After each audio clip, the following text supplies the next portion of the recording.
Hey everybody, welcome back to another House of the Dragon review. So today we're going to talk about House of the Dragon Season 2, Episode 3. And surprisingly, I don't have much to say about this episode. A lot happened. It was a lot of slow build-up, I believe. A lot of setting things up for the season. So I guess I'll just touch on some bullet points. I don't even fully have my review written. I watched the episode really late last night. And I was watching some other people's reviews and kind of just chilling out today. And then I just figured, I should probably record this review at least so I have that. And then when I finish the review, I can release these simultaneously, especially since I'm kind of behind where I have last week's episode review and video already recorded. I just haven't released it, so got a lot of stuff to get on. But main points I wanted to talk about were, I guess, Rhaenyra's death. Maybe the dragon seeds, Rhaenyra, because wow, her life is just something, and Harrenhal. And just to mention, we see Diana again, working as a tavern wench, during the dragon seed scene in the tavern. Diana was the girl that Aegon, assaulted. Anyway, so let's talk about, Rhaenyra's death, because Sea Smoke has been acting up. That was, I guess, reference to, I guess when Adam seen him, Sea Smoke acting crazy, and then Mysaria asked Rhaenyra what's going on with Sea Smoke, and Rhaenyra kind of brushed it off, but I feel like she probably knows something happened to Rhaenyra, because it seems like the dragon's mourning. So I guess Rhaenyra just got somewhere, living as a sellsword and eating oranges in Essos. It's his own fault, to be honest. I went on a rant last week's episode review, which again hasn't been released yet, but the same thing. It's just, Rhaenyra is just ridiculous to me. He's just a ridiculous character. He's a ridiculous man, that he had the world and he threw it all away for some oranges and swordplay in Essos. It's kind of ridiculous to me. The heir of the wealthiest house in the realm, king consort, you could have done anything, and you chose to run away. To go to Essos to be like everybody else with silver hair, all the Valyrian rejects. Okay, anyway. That out of the way. We can talk about Rhaenyra, because wow, she must feel like crap. I kind of feel bad for her because Baela, got attention from Daemon.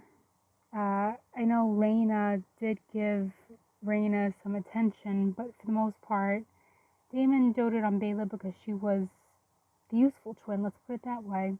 She's a dragon rider, she hatched her egg. She's the one who learned the Valyrian and the histories and stuff, while Rhaena was just left sitting in her room, kind of sulking. And during this war, Baela's kind of a badass. I think her name is, what is her dragon's name? Moondancer? It's a very pretty white dragon. It matches her silver hair. She rode down Kristen Cole almost into the forest, and I kind of wanted her to burn the forest down, just to try to roast them in their armor, but that didn't happen. She followed Rhaenyra's orders. But she did have some leeway and fun with it, which was interesting to see. But yeah, Baela is, engaged, betrothed to the heir apparent of the Iron Throne, the true heir apparent. I know the strong boy's a bastard, but it's still Rhaenyra's son, meaning he's still a Targaryen. So, in the books too, Rhaenys has black hair because she's a Baratheon. So, I know the show kind of erased that premise, but, that could have been explained away that way as well. But, anyway, Rhaena has a short end of the stick, and then, I guess she sees just how important her task is to go to. I don't know if she's going to Pentos, where her mother died, that place, because they mentioned that, or if she is going to the Vale with the eggs and the babes. I think it is the Vale, but she's going to somewhere with Rhaenyra's 3 children. One's the bastard, and the 2 of them are the 2 true-born kids who will eventually live out and survive this war. Spoilers, I guess, but whatever. And then we have the dragon eggs being sent to Pentos. And it's 3 eggs, and it's from Dreamfire, I believe. Or no, Cyrax. Rhaenyra's dragon. Dreamfire is Helena's dragon. Cyrax. So 3 dragon eggs, which eventually make it to Daenerys, I believe. I believe that's what they're implying, because Daenerys is from Rhaenyra's line anyway. And I guess Jon would be as well, 200 years later. So something does live on, even if Rhaenyra does end up dying after this. And Rhaena has a somewhat good ending if the books are to be believed. The books are written by unreliable narrators, as George R. R. Martin said, and the histories are written by the Bias Maesters, who were under the High Tower's, not power, but influence, I guess, in the fact that they all hate dragons and they all hate magic. So, also, I don't know how this audio sounds. My mic keeps slipping from my ear, so forgive me for that. If you hear a bit of static, I don't know why it's not staying in my ear right now. Maybe it's a sign I need to finish up. Oh yeah, and then too, Rhaena. I don't know. I know the twins, I think, end up marrying Corlys' bastards and inheriting Driftmark. But I mean, why doesn't Corlys want to give Rhaena a chance? Because Daemon ignored Rhaena and gave everything to Baela. And Corlys was preparing Lucerys for inheriting Driftmark. Even though Lucerys didn't want it, Corlys was going to do his best to make sure he learned something of seafaring and ruling. And as soon as Rhaenys brings up Rhaena to inherit, I mean, it's not even because she's a woman. Corlys is just basically that girl has nothing going on. She can't sail, she's not a dragon rider, she's not a warrior, she doesn't talk. So it's kind of sad how she's really gotten a short stick, where she's surrounded by people who can fly dragons and they're warriors and they're fearless and they have so much going on, and she's kind of just sitting there meekly quiet in the corner, and now she's being sent away to watch some kids and some dragon eggs. So, I mean, again, her story ends up a lot fairer than most characters, but it's kind of sad to watch how she's just so lost. We can move on to Harrenhal and how cursed it is and how large it is, because, I mean, Game of Thrones always talks about how large it was in the books, too. I think I read up to the 3rd book. I think it's only 5 books. So I have 5 of the Song of Ice and Fire books, and I have the World of Ice and Fire book as well. And again, I only read up to the 3rd book, I believe. But Harrenhal was always just described as being very large and dilapidated. But of course, 200 years earlier in this series, we see it's very large and dilapidated, but also very damp, and it's just so creepy. It was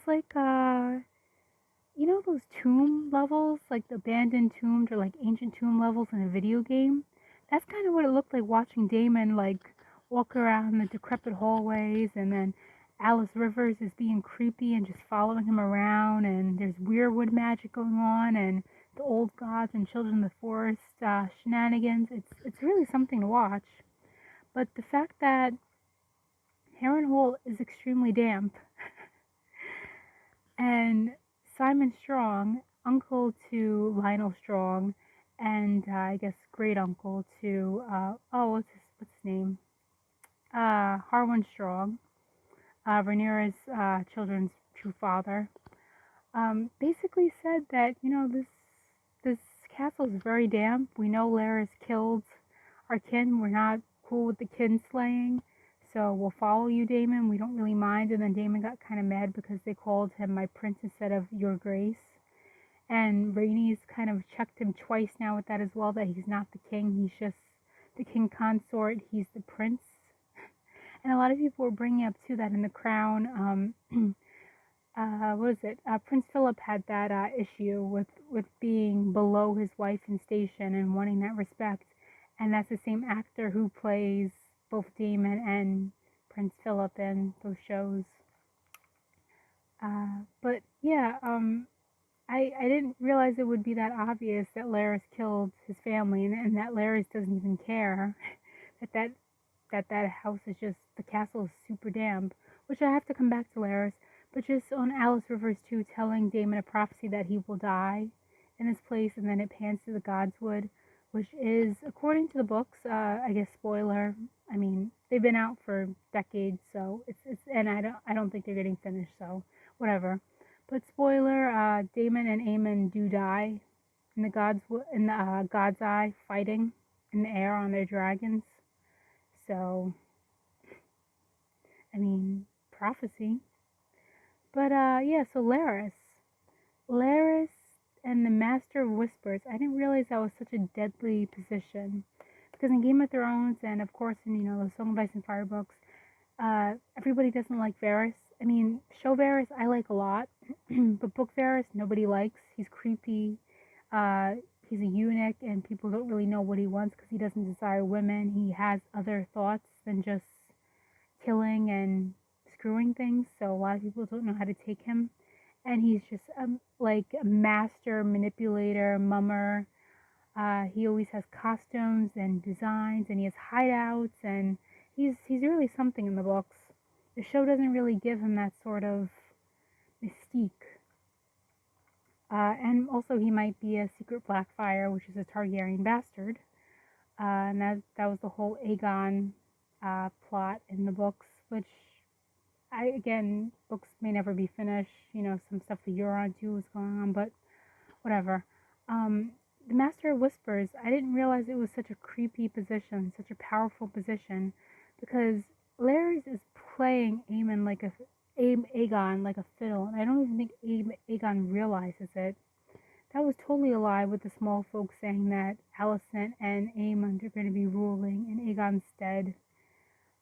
It was a blatant lie, but Aegon is so unsure of himself, and according to inside the episode, he realizes that he's not cut out for it.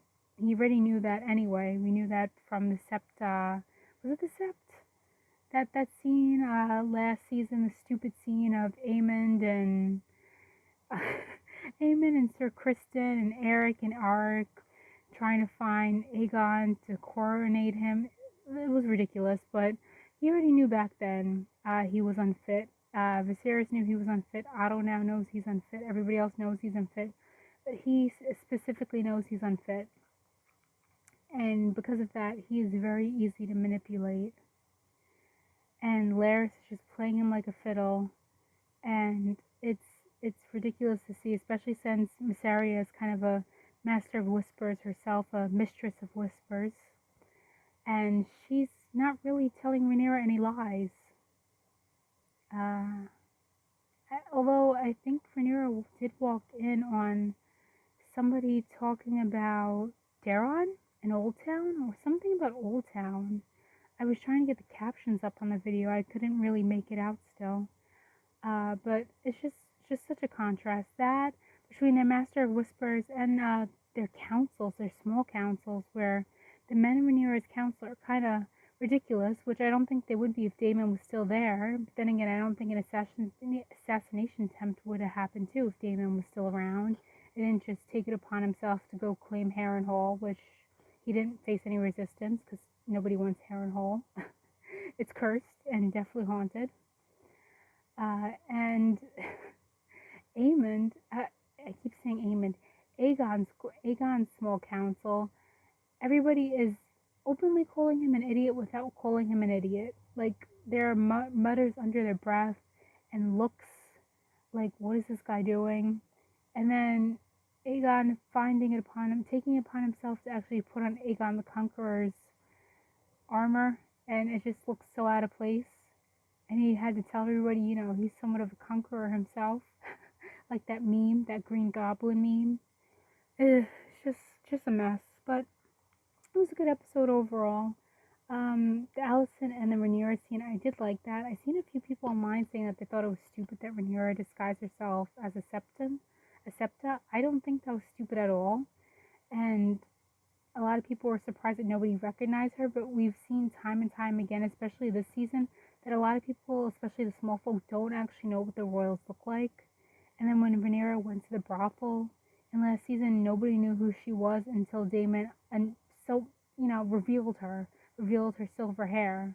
if it wasn't for that, nobody would have knew who she was. So, I mean, but again, good episode.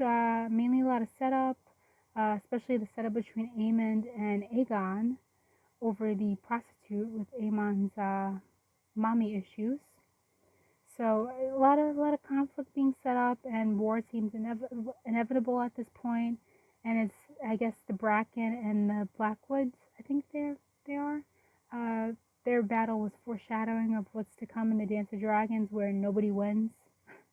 Everybody, it's just a field of dead bodies. So, but tell me your thoughts. What did you think about this episode? And I will see you guys again next week.